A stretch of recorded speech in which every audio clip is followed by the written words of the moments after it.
नमस्कार दोस्तों। आज की क्लास में हम लोग थोड़ा सा पीछे से जा कर के समझेंगे कि कंप्यूटर क्या होता है, कैसे काम करता है, कंप्यूटर का सारा वर्किंग प्रिंसिपल कैसे काम करता है। क्योंकि एक कोडर के लिए कंप्यूटर का सारा वर्किंग प्रिंसिपल, उसके मेमोरी का लोकेशन एलोकेशन सारा कुछ समझना बहुत ज़रूरी है। तो सबसे पहले हम लोग ये देखते हैं कि कंप्यूटर, हम लोग इतना जो सुनते हैं कंप्यूटर कंप्यूटर, तो कंप्यूटर क्या अपने आप में एक पूरा वर्ड है? नहीं।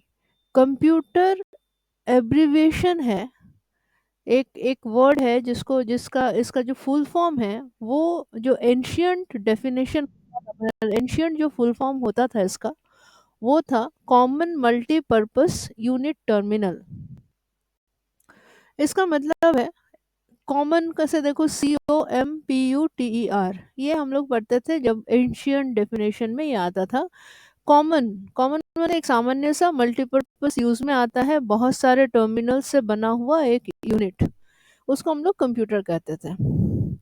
लेकिन मॉडर्न डेफिनेशन में थोड़ा इसका मीनिंग डिफरेंट हो गया था। डिफरेंट इसलिए हो गया है क्योंकि पहले आप लोग सुने होंगे कि कंप्यूटर्स जो था वो एसी रूम में रखा जाता था, बड़े बड़े कंप्यूटर्स होते थे, बहुत सोफिस्टिकेटेड तरीके से रखा जाता था।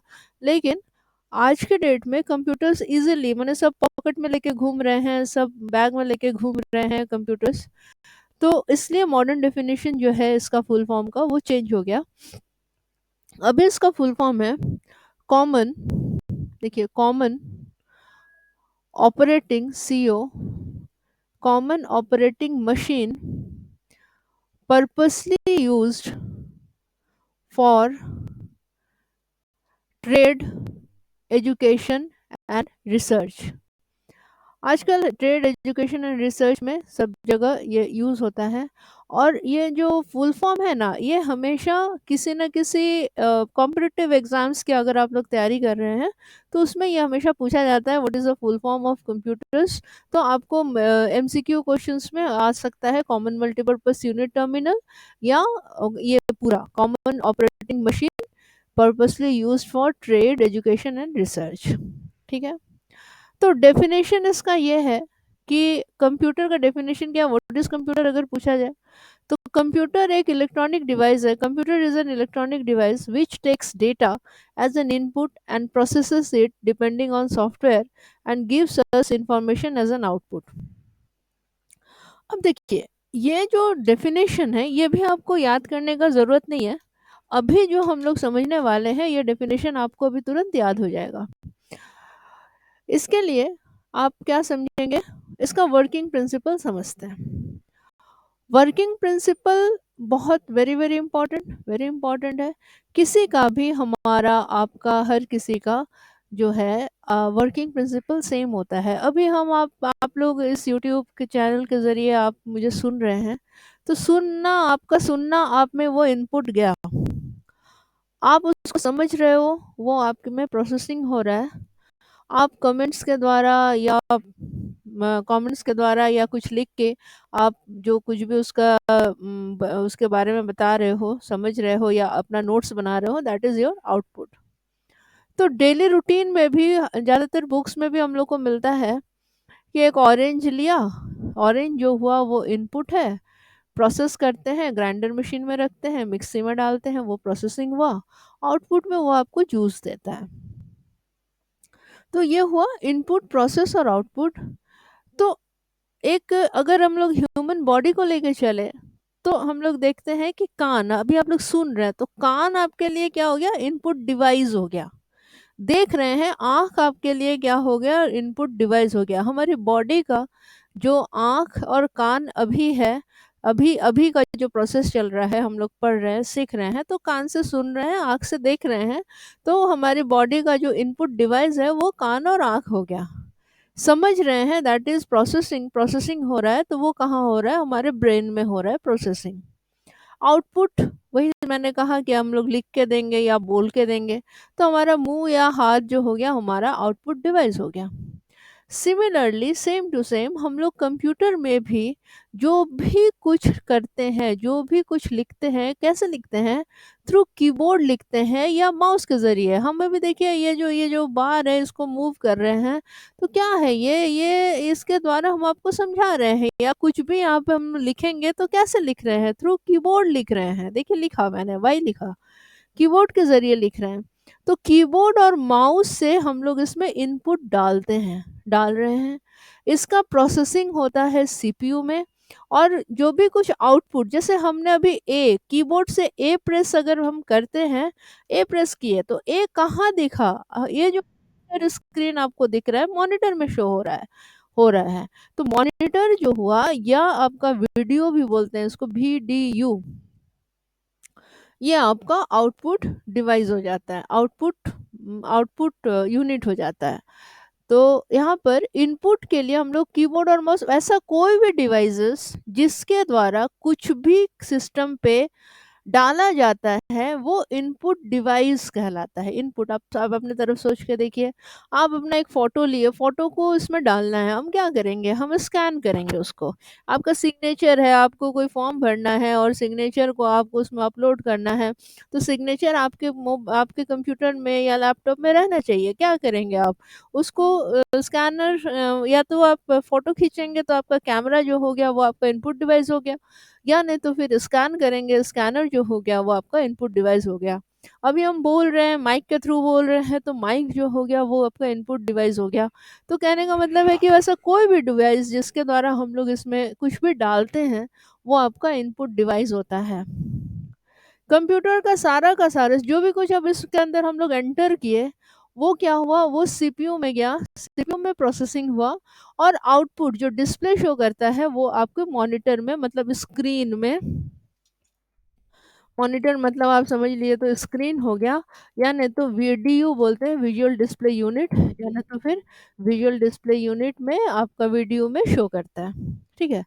अब सवाल ये उठता है कि हम कीबोर्ड के ज़रिए जो भी, या माउस के ज़रिए जो भी कुछ इसमें डालते हैं, ज़रूरी नहीं है कि सिर्फ कीबोर्ड और माउस, कोई भी इनपुट डिवाइस हो सकता है, तो उसके द्वारा जो भी कुछ इसमें एंटर किया जाता है आपके सीपीयू में, उसको क्या कहते हैं? उसको कहते हैं डेटा। बहुत इंपॉर्टेंट, वो होता है हमारा डेटा। इनपुट जो हम लोग करते हैं सिस्टम में, इनपुट में हम लोग सिस्टम को क्या देते हैं? इनपुट में हम लोग सिस्टम को देते हैं डेटा। ठीक है। उसके बाद क्या होता है? प्रोसेसिंग होता है। डेटा क्या होता है? प्रोसेस होता है। प्रोसेस कहाँ होता है? डेटा प्रोसेस होता है हमारे सीपीयू में। कैसे प्रोसेस होगा? प्रोसेस होगा सॉफ्टवेयर्स के आधार पर। सॉफ्टवेयर्स क्या होता है अभी डिटेल्स में पढ़ेंगे। सॉफ्टवेयर्स क्या होता है? सॉफ्टवेयर्स होता है सेट ऑफ रूल्स, बना बनाया हुआ कुछ नियम है, कुछ रूल्स है, उसके आधार पर चलता है हमारा सारा का सारा सिस्टम, सारा का सारा कंप्यूटर। कोई भी कंप्यूटर ले लीजिए, दुनिया के किसी भी कोने में जाइए, कोई भी कंप्यूटर ले लीजिए, अभी हम लोग जो भी कुछ कर रहे हैं सारा कुछ सॉफ्टवेयर्स पर ही बेस्ड है। इनपुट हो गया, इनपुट में डेटा हमने दिया, वो सॉफ्टवेयर के द्वारा वो प्रोसेस हुआ। उसके बाद ये जो आपको डिस्प्ले देगा वो हो जाएगा आपका आउटपुट। अब आउटपुट में सिस्टम जो आपको देता है वो होता है, उसको कहते हैं इंफॉर्मेशन। इसलिए कंप्यूटर टेक्नोलॉजी को इंफॉर्मेशन टेक्नोलॉजी भी कहा जाता है, क्योंकि अल्टीमेटली जो रिजल्ट आता है वो इंफॉर्मेशन से है। जो भी कुछ ये आपको रिजल्ट देगा वो इंफॉर्मेशन से होगा। ठीक है। अभी ये समझते हैं, देखिए डाटा, डेटा कौन देता है? हम और आप डेटा देते हैं। हम लोग जो भी कुछ, हम लोग इन्फॉर्मेशन नहीं दे सकते। हम लोग जो भी कुछ उसमें एंटर करेंगे वो डेटा ही है, डेटा और सिर्फ डेटा है। उसके बाद एक सेट ऑफ रूल होगा जिसके अनुसार सिस्टम जो है काम करेगी, और आपको उसी के आधार पर इंफॉर्मेशन देगी, उसी के आधार पर इंफॉर्मेशन वो ही सिस्टम ही प्रोवाइड करेगी। तो इंफॉर्मेशन कौन देगा? आपके सॉफ्टवेयर के बेसिस पे कंप्यूटर देगा। समझ में आया? अब समझते हैं कि डेटा क्या हो सकता है, क्या होता है। देखिए, डेटा को हिंदी में कहा जाता है आंकड़ा। आंकड़ा, आंकड़ा या डेटा ज़्यादा अच्छा वर्ड है, हिंदी में आंकड़ा थोड़ा सा समझने में दिक्कत होगी।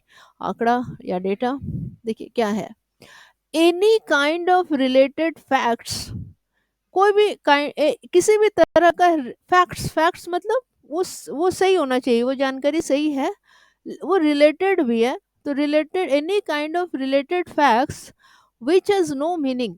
देखिए यहाँ पे विच हैज नो मीनिंग कहने का मतलब है ये जो फैक्ट्स है, ये इस फॉर्म में ए टू जेड में, मैंने स्मॉल लेटर में हो सकता है, सिस्टम के लिए स्मॉल ए और कैपिटल ए इज डिफरेंट, दोनों डिफरेंट डिफरेंट है। तो स्मॉल एस से जेड लेटर्स आप उसके इसमें डाटा में क्या डाल रहे हैं, कीबोर्ड के द्वारा हम लोग एंटर कर रहे हैं, तो एंटर कर रहे हैं तो क्या एंटर कर सकते हैं, वो है फैक्ट्स। तो एंटर के द्वारा हम लोग ए टू जेड कैरेक्टर्स इंस्टॉल कर सकते हैं, इंटर कर सकते हैं, कैपिटल ए टू जेड कर सकते हैं, 0 to 9 नंबर्स यूज कर एंटर कर सकते हैं, स्पेशल सिंबल्स डाल सकते हैं। स्पेशल सिंबल्स में जैसे आपका हो गया एंड का सिंबल हो गया, हैश का सिंबल हो गया, ये सब जो है आपका स्पेशल सिंबल्स में आता है।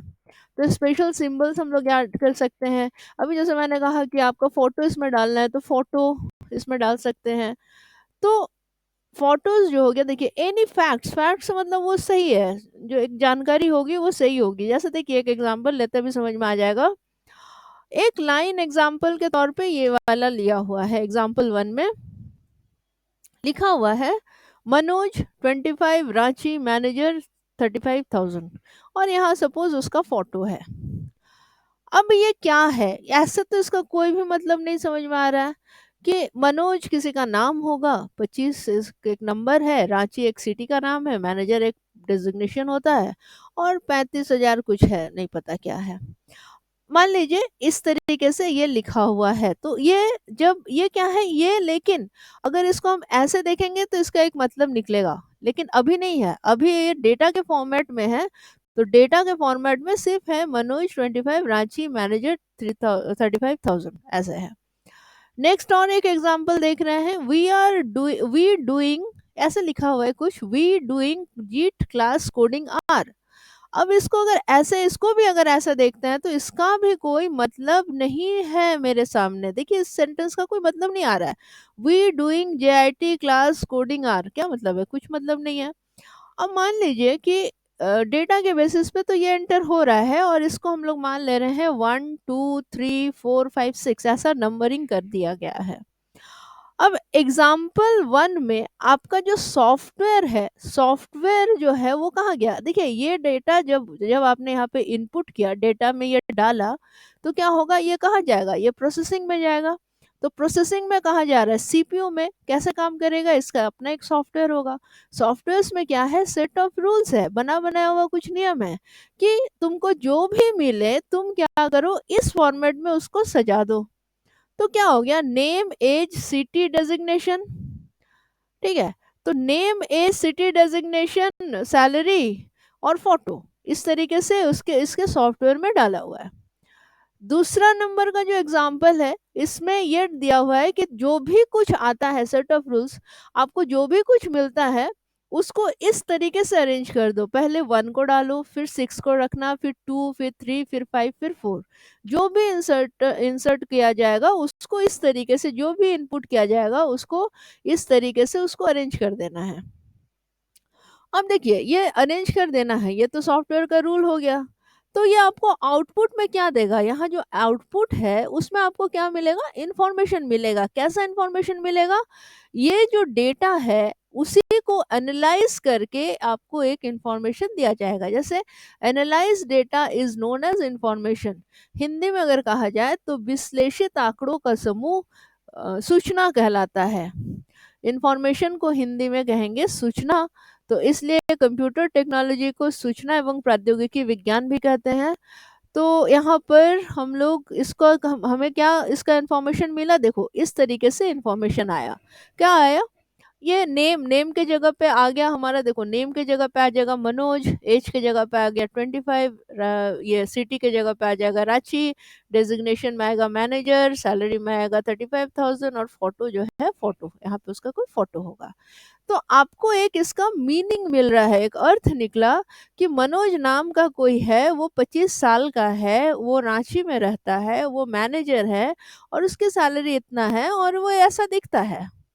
तो इस इंफॉर्मेशन को, एक इस डेटा को जिसका कि कोई मतलब नहीं था, उसको एक मीनिंग दिया गया थ्रू सॉफ्टवेयर। ठीक है, तो वो हो गया आपका इंफॉर्मेशन। उसी तरीके से सेकंड वाले एग्जाम्पल को अगर हम लोग लेते हैं, तो हम लोग यहाँ पे लिखे थे we doing JIT class coding are. तो मतलब यहाँ पर है 1 2 3 4 5 6, तो इसको सजाना है 1 6 2 3 5 4। तो यहाँ देखो, वन में क्या था, वन में था वी, फिर सिक्स, सिक्स में था आर। यहाँ पे हम लोग को लिखेंगे वी आर डूइंग, टू में था डूइंग, टू में था doing, we are doing three, JIT class coding, we are doing, यहाँ पे एक छुटा है, ऐड कर दीजिए यहाँ पर, सिक्स के बाद यहाँ पे लिख दीजिए सेवन। हाँ, तो यहाँ पर हम लोग का लास्ट में सिक्स के बाद हो जाएगा we are doing coding class, we are doing coding class at JIT। इस तरीके से आएगा ये। वो मिस्टेक हो गया था लिखने में, तो कोई बात नहीं, इसको ये ऐसे आएगा, ये हाईलाइट कर देते हैं यहाँ से, ये हाईलाइटेड, कोई बात नहीं, चलिए होता है। तो we are doing coding class, we are doing coding class, देखिए ये उसके अकॉर्डिंग ये सजा दिया, coding class, class at JIT। तो क्या हो गया, आपको इसका एक मीनिंग मिला। ऐसे देखते we doing JIT class coding are at, तो इसका कोई मतलब नहीं है, लेकिन जब इस तरीके से अरेंज हो गया on the basis of software, तो इसका एक आया। तो इसका मतलब क्या है, देखिए यहाँ पर, computer is an electronic device, सब कोई को पता है आप लोगों को कि कंप्यूटर एक इलेक्ट्रॉनिक डिवाइस है, which takes data as an input, which takes data as an input, आ गया डेफिनेशन में, processes it depending on software and gives us information as an output।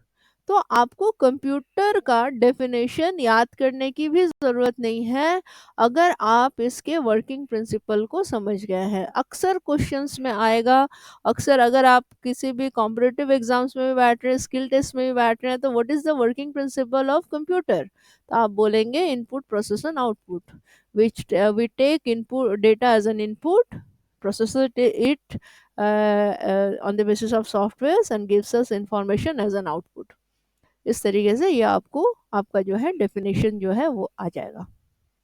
ठीक है, कुछ इनपुट डिवाइसेस होता है, जैसे कीबोर्ड माउस आप लोग को पता है, स्कैनर जैसे जो हो गया, स्कैनर भी आप लोग सबको को पता होगा, लाइट पेन यूज होता है साइन करने में, साइन करने में यूज होगा, OCR जो है ये हैंड रिटन टेक्स्ट को पढ़ने के लिए होता है, OMR शीट्स में हम लोग काम करते हैं, जो आपका जो एग्जाम्स होता है OMR शीट में होता है, माइक भी एक इनपुट डिवाइस है, ग्राफिक टैबलेट, बारकोड रीडर, हम लोग शॉपिंग मॉल्स में जाते हैं तो बारकोड रीडर होता है, MICR ये मैग्नेटिक इंक कैरेक्टर रीडर, मतलब आपका जो बैंक का जो चेक्स होता है उसमें जो इंक होता है, वो एक RBI वो इशू करती है, वो एक खास तरह के मैग्नेटिक इंक का बना होता है, तो आपका जो चेक होता है वो MICR चेक होता है।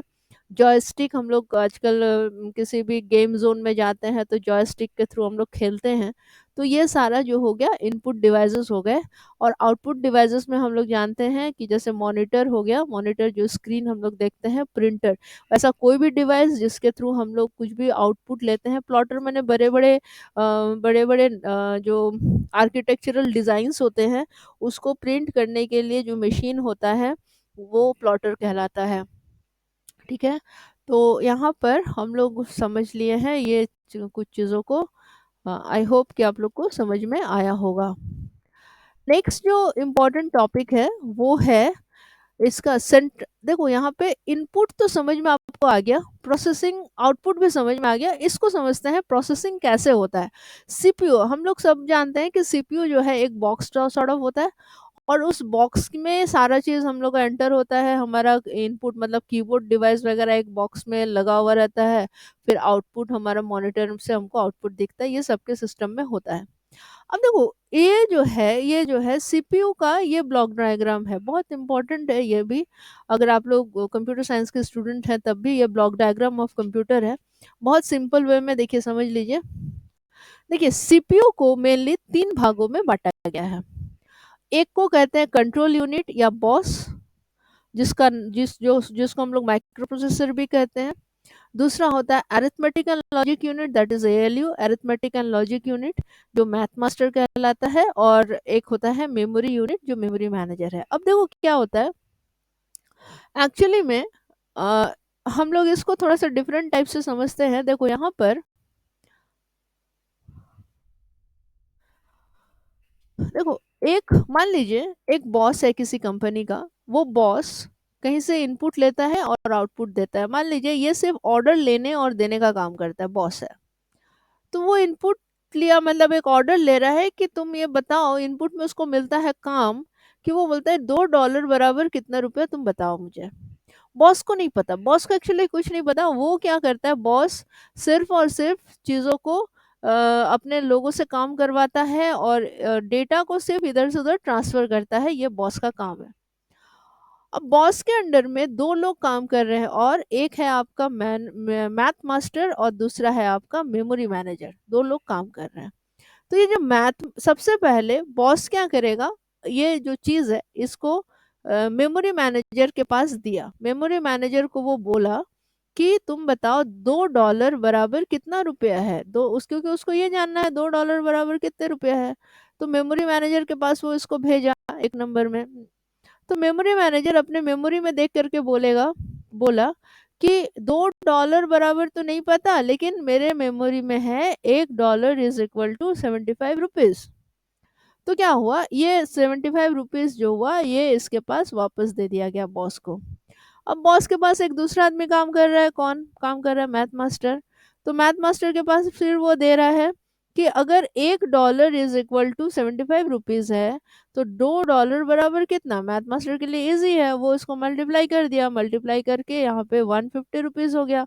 150 रुपीज इसके पास वापस हो गया, और ये क्या कर दिया, इसको आउटपुट में दे दिया। तो समझ लीजिए बॉस का काम क्या है, सिर्फ देखो ये लेन देन का काम कर रहा है। इसको वहां भेज रहा है, इसको वहां भेज रहा है, इसको वहां भेज रहा है डेटा उसको। तो बॉस का काम हमारे सीपीयू में कंट्रोल यूनिट करता है।